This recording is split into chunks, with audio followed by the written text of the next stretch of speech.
Hey everybody, it's Ryan at SiteCare, and today I'm going to walk you through WordPress user roles and capabilities. This is one of the security issues that we see more than any other managing the sites we do at SiteCare, and it's also incredibly easy to fix. Now, the problem that ends up happening is, a website owner wants somebody to make a change to their website, and the administrator role is the only role that has enough privileges to do everything that they want this particular user to do. But then you end up with a scenario where you have dozens of administrators on a website, which is not a good practice at all.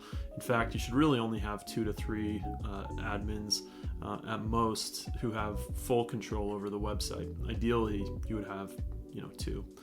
So today I'm going to walk you through how to create custom roles in WordPress.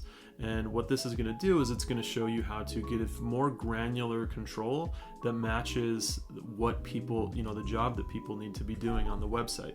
So let's go ahead and dive in. So first things first, I want to show you what user roles come bundled with WordPress out of the box. So this is just a standard WordPress installation, no customizations made yet, and we have administrator, editor, author, contributor, subscriber listed in this list from least number of permissions to the most. Now, with these permissions, these are the ones that are built in. Now, what I want to show you is there are a lot of plugins that kind of add their own user roles too. So let's take Yoast SEO for example. We're going to go ahead and install this plugin and activate it. Now, if we go back to that user screen again and go to the pick list, we'll see 2 new options: SEO Editor, SEO Manager. Now, what these roles do is they give people the ability to access the settings in Yoast and change those settings without being able to take actions like uninstalling plugins or changing the theme, or things that really only administrators should have access to do. And a lot of plugins do this. A lot of plugins have built-in user roles that are intended to give a little bit more granular control, so whatever functionality is built into that plugin can be managed by a particular user role on the site. So let's say, for example, potential problem scenario here, we have somebody that we want to be able to manage all of their own posts and also all of their own pages. Now, out of the box, WordPress doesn't have that role built in. If we go back to that list of roles that we have available, editor, they have the ability to edit all pages, all posts, all content types for themselves and for other people. So the editor is pretty powerful in terms of managing content. However, the author can only manage their own posts. They cannot modify pages, but we really want somebody who can modify posts and pages, but only their own, not the posts and pages of other people. So let's take a look at how we might accomplish that.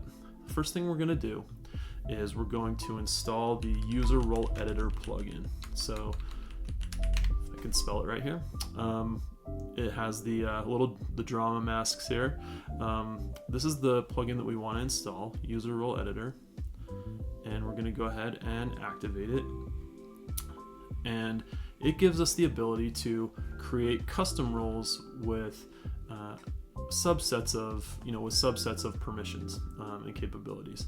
Now, one thing to know, word of warning here, when or if this plugin is deactivated, the corresponding roles that are created with it will be deactivated as well. So said a little bit differently, if I create 3 new custom roles with user role editor plugin, and then somebody comes in and deactivates this plugin, the people who had those 3 user roles assigned will no longer have a role assigned, because the roles that they were assigned are gone. So important to keep this plugin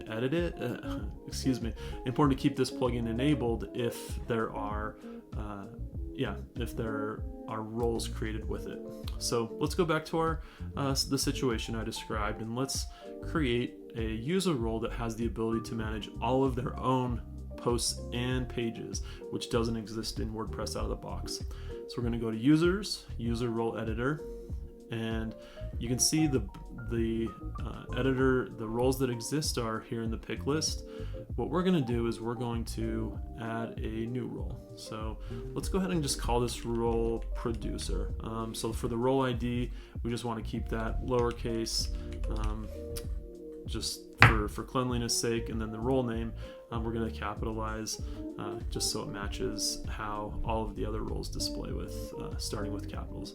And then we have this option to make a copy of.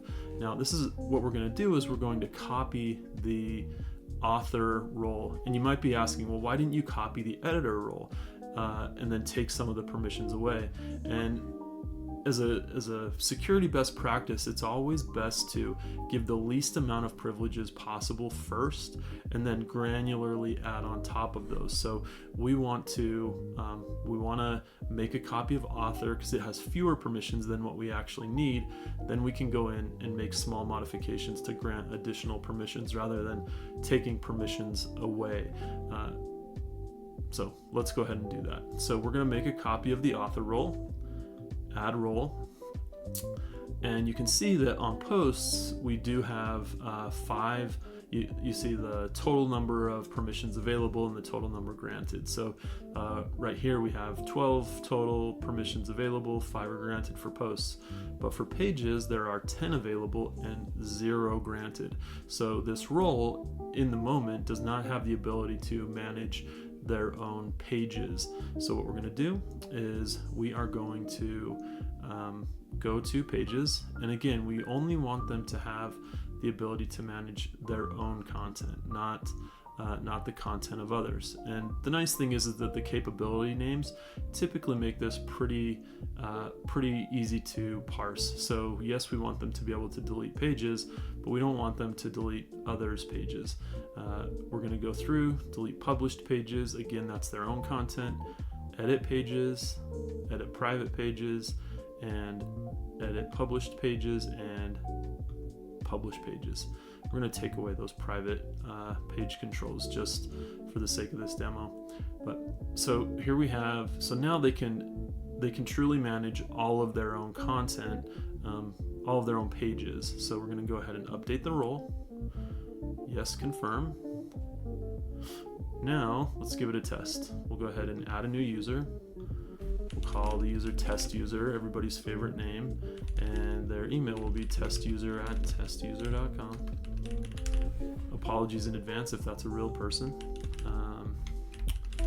And then we don't need to send them the details, but we do want to choose this new role.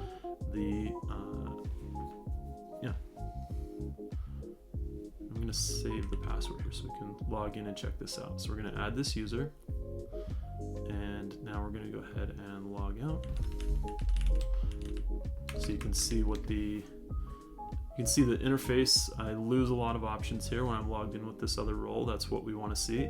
I can't manage other users. I can't, and the only content of it I have available is pages and posts. So let's go ahead and try and add a new page. Now with the author role, this wouldn't be possible for me to add a new page. So let's go ahead and add a new page, and it looks like, okay, very good.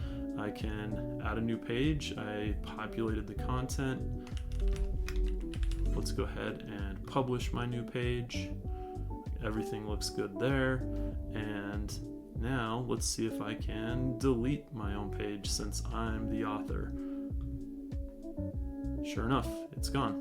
So looks like the producer role is doing exactly what we want it to do. Always important to test the permissions and capabilities when you're making these types of changes. But that's the whole process. That is how you can add custom user roles, modify and copy existing roles that come out of the box so that you're just giving small amounts of access to folks. And yeah, it takes an extra 1 or 2 minutes, but overall it greatly improves the security of your website. So I highly recommend it.